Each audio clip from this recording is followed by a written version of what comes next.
విజయ్ ఒక caller line లో ఉన్నారు. ఇంకా మీతో చాలా విషయాలు మాట్లాడాలి. ఒకసారి లైన్ లో ఉన్నారు, చూద్దాం. హనీష్ బెల్లంకొండ నుంచి. Hello hello Hanish. రైట్ స్వామీజీ గారు, మన సనాతన ధర్మంలో హిందూ సాంప్రదాయంలో ఎక్కడైనా ఉందా ఒక ఆడపిల్ల ఇంకొక ఆడపిల్లకి తాళి కట్టడం అనేది? సభ్య సమాజానికి మీరేం మెసేజ్ ఇవ్వాలనుకుంటున్నారు అనే విషయాన్ని అంతకుముందు అంటే వెరీ స్టార్టింగ్ అనుకుంటా ఐ థింక్ అఘోరి శ్రీనివాస్ ఈ మాట మాట్లాడారు. మరి ఇప్పుడు ఆయన ఏం చేస్తున్నాడు? ఇంకా ఆయనకే సభ్య సమాజానికి ఏం మెసేజ్ ఇవ్వాలనుకుంటున్నారు అని అంటే ఇదా మెసేజ్ ఇచ్చేది? ఇలాగా సనాతన సాంప్రదాయంలో స్త్రీ పురుషుడు తప్ప వేరే వివాహాలని మనం ఎప్పుడు అంగీకరించాం. భారతదేశంలో అట్లాంటి వివాహాలకు తావేలేదు. ఇప్పుడు ఏదో కోర్టులని అవని ఇవని స్వేచ్ఛ, భావ ప్రకటన స్వేచ్ఛ అని, జీవించే హక్కు అని చెప్పేసి ఈ విధంగా వెర్రివెతలకు పోయి ఇట్లాంటి వివాహాలు చేసుకుంటున్నారు తప్పిస్తే భారతదేశ సనాతన సాంప్రదాయంలో ఎక్కడ స్త్రీ పురుషులకు తప్పిస్తే ఎట్లాంటి వివాహాలని అంగీకరించే ప్రసక్తే లేదు. మరీ ఇంత బరి తెగించి లింగ మార్పిడి చేసుకొని కూడా వివాహం చేసుకోవడం అంటే అసలు ఇంకా ఏ విధంగా మాట్లాడాలో ఎలా మాట్లాడాలో అర్థం కాని పరిస్థితి ఉందమ్మా పూర్తిగా. కానీ ఎందుకు అంటే కేవలం డబ్బు మీద ఆశతోనే ఇప్పటికీ ఒక ఆశ్రమం పెట్టాడంట తమిళనాడులో. ఎక్కడో ఆశ్రమం పెట్టాడు, అక్కడ గుట్టు రట్టయిపోయింది, మళ్ళీ ఇక్కడికి వచ్చాడు, ఇద్దరిని పెళ్లి చేసుకున్నాడు. జస్ట్ అంటే ఒక 1-2 months గ్యాప్లోనే ఇవన్నీ జరిగిపోయాయి. సర్జరీ జరగడం, మొదటి భార్యను పెళ్లి చేసుకోవడం, మళ్ళీ జస్ట్ జనవరిలో పెళ్లి చేసుకున్నాడు, మళ్ళీ ఇప్పుడు మొన్న మార్చిలో శ్రీవర్షిణిని పెళ్లి చేసుకున్నాడు, అక్కడికి ఎక్కడికో వెళ్ళిపోయారు. అసలు వాళ్ళందరూ కూడా వీడియోలో చూస్తే నాకు నవ్వొస్తుంది. ఏంటంటే తాళందరికీ ఇలా చూపించి కట్టడము, వాళ్ళందరూ ఏదో ఉత్సాహంగా పాటలు పాడడము, వాటిని ఎంజాయ్ చేయడము, వాటిని సపోర్ట్ చేయడము. కనీసం సపోర్ట్ చేసే వాళ్ళకైనా ఉండాలి కదా. ఏంటి మీరిద్దరు ఇలా చేసుకుంటున్నారు ఏంటనే విషయము. పైగా మీడియాకి మళ్ళీ వాళ్ళు చెప్తున్నారు, ఎందుకు మీకు ఇంకేం న్యూస్ దొరకలేదా, మా వెంట పడుతున్నారు, మా న్యూసే వేస్తున్నారు అని చెప్పేసి. ఇంత ఘోరం ఎక్కడైనా ఉంటుందా? ఇంత ఘోరం అయితే ఎక్కడ లేదమ్మా.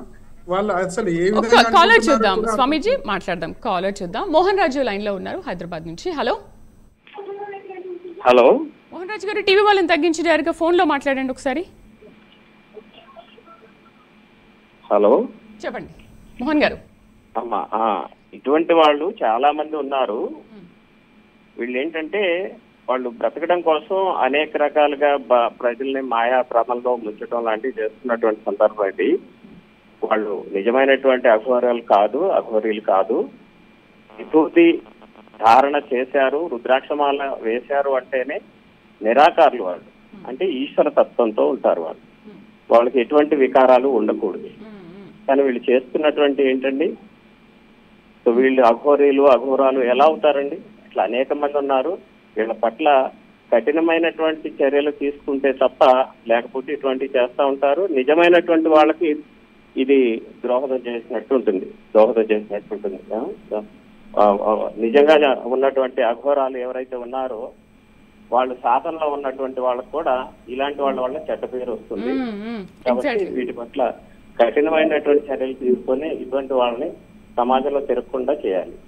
అర్థమైందండి? కరెక్ట్ మోహన్ రాజ్ గారు, చాలా మంచి విషయం చెప్పారు, చాలా బాగా చెప్పారు స్వామీజీ ఆయన.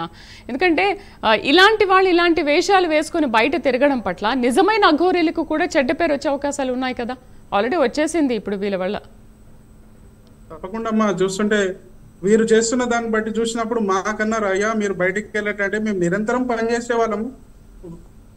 సమాజంలో ఉన్నటువంటి ఈ మీడియా ఛానళ్ళకు కూడా అతను వెంటబడి మిగతా వాళ్ళని ఏదో మీరు ఏం చేయట్లేనటువంటి పరిస్థితికి తీసుకొచ్చి ఇప్పుడు అలాంటి వ్యక్తి అట్లా చేసే వరకు కిమ్మనకుండా పోయాయి.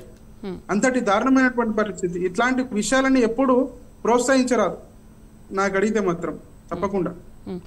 స్వామీజీ, అంటే ఇప్పుడు ఏంటి అఘోరీల వేషంలో వచ్చి వీళ్ళు ఏంటి అమ్మాయిల్ని హిప్నటిజైన్ చేస్తారా, లేకపోతే ఏంటి? ఇప్పుడు వర్షిని కూడా బీటెక్ చదువుకుంది, అయినప్పటికీ కూడా అసలు అఘోరి అంటే వాడు వివస్త్రగా తిరుగుతున్న టైంలో ఆ వర్షిని అనే అమ్మాయి అతన్ని తీసుకొచ్చి బట్టలు ఇచ్చి ఒక ఆశ్రయం కల్పించింది. ఆశ్రయం కల్పిస్తే ఏదో అంటే ఇది వాళ్ళు చెప్పిన మాట, అంటే వాళ్ళ కుటుంబ సభ్యులు చెప్పిన మాట మీరు కూడా వినే ఉంటారు. వాళ్ళ అన్నయ్య కూడా మాట్లాడాడు, అంటే మాకేదో ఇంట్లో ప్రాబ్లం వచ్చింది, అంతకుముందు మా నాన్నకేదో ప్రాబ్లం వచ్చింది కాబట్టి ఇలాగే కొంతమంది అఘోరి అఘోరిలో ఒక ఆయన వచ్చి మా నాన్నని బాగు చేశారు, కాబట్టి మాకు ఇప్పుడు కూడా బాగుంటుందేమో అంటే ఆయన చెప్పారు మీ ఇంట్లో పరిస్థితి బాగాలేదు, ఇలాంటి పూజలు చేయించుకుంటే బాగుంటుంది అని చెప్పేసి. ముందు 5 లక్షలు ఇచ్చారు, పూజ పెట్టుకోవడం ఇంకో 5 లక్షలు ఇవ్వాలి అని కూడా చెప్పారు. ఓకే, తీసుకున్నారు. తీసుకున్నట్టు ఇప్పుడు ఏంటిది, ఒక అమ్మాయిని లోబర్చుకోవడానికి ఇదంతా ఒక డ్రామానా? తప్పకుండానమ్మా, ఇది ఒక డ్రామా మాదిరిగానే. కామంతో కళ్ళు పూసుకుపోయడం వారికి భయం గాని, లజ్జ గాని, సిగ్గు గాని అస్సలు ఉండదమ్మా. ఇది వారి ఈ శ్రీనివాస్ అనేటువంటి వ్యక్తి కామంతో కళ్ళు పూసుకోపోయాడు, కబోధుడు, కామాంధుడు. అలాంటి శ్రీనివాస్ కి ఈ భయం గాని, సమాజం పట్ల భయం గాని, సిగ్గు గాని, లజ్జ గాని లేకపోవడమే ఈ ఇంతటి పరిస్థితి దారుణానికి ఒడిగట్టింది అనమాట. వారి వశీకరణ చేసి, ముఖ్యంగా ఇంకా మంత్రాలకు తంత్రాల విషయం పక్కకి పెడితే, ఆమెను లోబర్చుకొని, అంటే డబ్బు ఆశ చూపెట్టాడా, ఏ ఆశ చూపెట్టాడో ఆమెను లోబర్చుకొని ఈ తతంగాన్ని నడిపించి సమాజాన్ని పక్కదో పట్టించడం పూర్తిగా. డబ్బు ఆశను చూపడం అంటే నిజంగా ఆయన దగ్గర డబ్బు ఉండొచ్చు, అయినప్పటికీ కూడా వాళ్ళని ఇంకో 5 లక్షలు అడిగి డబ్బులు తీసుకున్నాడు కదా, ముందు 5 లక్షలు తీసుకున్నాడు కదా. మరి వాళ్ళకే డబ్బులు లేనప్పుడు వాళ్ళు ఎక్కడి నుంచో తెచ్చి పాపం చెప్పారు, ఎక్కడ ఆస్తులు కూడబెట్టి కూడా 5 లక్షలు ఇచ్చామని. ఆ అమ్మాయికి తెలీదా? అమ్మాయిలు అసలు ఏం చేస్తున్నారు? అమ్మాయిలకు ఆ మాత్రం అర్థం కాదా, మా దగ్గర డబ్బు లేదు, వీడెవడో వచ్చి ఇలా డబ్బులు అడుగుతున్నాడు, ఇట్లా ఇవ్వడం కరెక్ట్ కాదు కదా. నెక్స్ట్ కాల్ చూద్దాం. స్వామీజీ సత్యనారాయణ లైన్లో ఉన్నారు. హలో హలో, చెప్పండి సత్యనారాయణ గారు. నమస్తే అండి. నమస్తే. సమాజంలో ఇలాంటి అనుభవాలు ఉండడం చాలా దరిద్రం ఉంది. హలో, చెప్పండి వింటున్నాం. ఇలాంటి సమాజంలో ఇలాంటి అఘోరాలు ఉండడం చాలా దరిద్రం. ఇలాంటి వాళ్ళని ఈ 2 రాష్ట్రాల గవర్నమెంట్ కూడా పట్టించుకొని ఈ సమాజానికి ఇలాంటి వాళ్ళు ఉండకూడదు అని మా అభిప్రాయం మేడం. సూపర్. అంటే మీరు ఇప్పటివరకు ఎవరినైనా చూసారండి, లేకపోతే ఇప్పుడు ఈ శ్రీనివాస్, అఘోరి శ్రీనివాస్ లాంటి వాళ్ళనే చూస్తున్నారా మీ ఊర్లో? ఈ వరకు చాలా నమ్మకం లేదు, ఇలాంటి అఘోరాలు ఇప్పుడే చూస్తున్నాం. రైట్. శంకర్ స్వామీజీ గారు ఏమంటారు? ఇంతకు ముందు నేను మాట్లాడాను, అమ్మాయిలకి మీరు ఎటువంటి మెసేజ్ ఇవ్వాలనుకుంటున్నారు ప్రత్యేకించి? అమ్మా, ప్రత్యేకించి చెప్పాలనుకుంటున్నామా అంటే ఇది ఒకటి టాపిక్ విషయంలో గాను అన్ని విషయాల్లో చెప్పాలంటే సమాజం చాలా గంభీరమైనటువంటి స్థితికి చేరుకుంటుంది.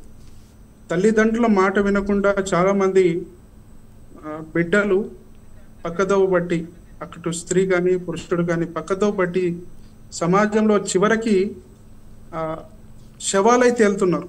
చాలా మంది ప్రేమలని, తర్వాత కామాంధుల చేతిలో పడి తమ బంగారు భవిష్యత్తుని ఒక నాశనం చేసుకుంటున్నారు. కాబట్టి నేను ఈ వేదిక ద్వారా ఒకటే సందేశం ఇవ్వదలుచుకున్నాను. అమ్మా, మీరు తల్లిదండ్రుల మాట వినండి. మీరు 10 మంది చూసి నిర్ణయం తీసుకున్నటువంటి వ్యక్తుల్ని వివాహం చేసుకోండి. లేని పక్షంలో అంటే మన స్వేచ్ఛ ఉండొచ్చు, కాదనికి లేదు, ముందు వెనక ఆలోచించి చూసి, ఎందుకంటే బంగారు పంట లాంటి జీవితాన్ని మీరు ముందు వెనక చూసి మాత్రమే చేసుకుంటే జీవించగలిగేటువంటి పరిస్థితి ఉంది. లేదంటే ఇట్లాంటి కామాంధుల చేతిలో పడితే మాత్రం మన జీవితం నాశనం అయిపోతుంది. కాబట్టి తల్లిదండ్రులు కూడా తమ బిడ్డల పట్ల శ్రద్ధ ఉంచి చూడాలి. తమ పిల్లలు ఏం చేస్తున్నారు, తమ పిల్లలు ఎటు వెళ్తున్నారు, తమ పిల్లలు ఏ విధంగా వారి యొక్క శైలి ఉందని చెప్పేసి తల్లిదండ్రులు కూడా గమనించి వారిని కొద్ది అదుపులో పెట్టుకోవాలి. లేకపోతే ఇలాంటి పరిస్థితులు ఏర్పడతాయమ్మా తప్పకుండా. దీని విషయంలో తల్లిదండ్రులు కూడా శ్రద్ధ తీసుకోవాలి పిల్లల పట్ల. ఏదో పిల్లలు కన్నాము, పెంచాము, సమాజంలో వదిలేసామంటే మాత్రం కాదు. పిల్లల్ని